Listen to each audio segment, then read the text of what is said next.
One overlooked prerequisite to running and sprinting is your thoracic rotation. You can add rotation into some of your deep core work. I like this kneeling rotational breath. I'm going to do the fully engaged one. So I'm going to find my posture, engage everything here. I have good posture up top. And then I'm going to rotate as far as I can and come back. Mama. And then the other way. When you're rotating like this, in this kneeling position, it is very helpful because your hips can't follow you even if they wanted to.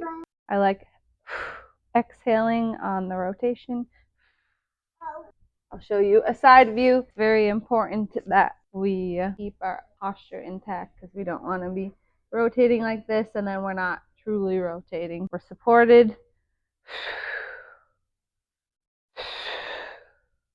If this is uncomfortable for you to kneel like this, you can find a yoga block or a pillow, something to elevate you a little higher so you're not sitting on your ankles. Overhead march is a great one to start with to help integrate the movement of your limbs, adding rotation with proper posture and deep core engagement. The overhead component helps challenge that extension because when your arms are overhead, your upper back wants to extend to be able to hold them up. Of course, we can't hunch while we're holding overhead.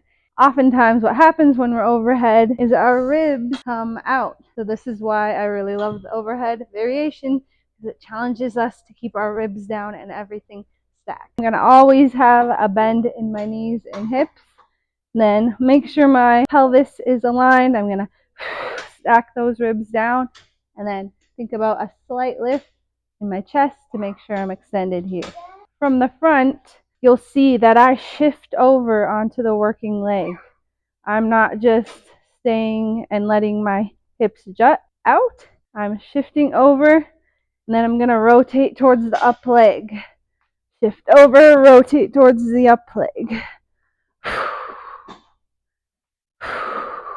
Making sure whatever leg is up, you're thinking about pushing that hip and knee a little bit forward to really get that rotation, because a lot of times when we rotate, our hip wants to follow that rotation. So you're going to push that knee and hip forward. And you're going to feel that a lot more. I'm really trying to keep this down here. Helps me to exhale, really reinforce that core engagement. A few reps is pretty tiring to me, especially when I'm reinforcing that hip forward so I can actually truly rotate through the right spot and really feel the activation.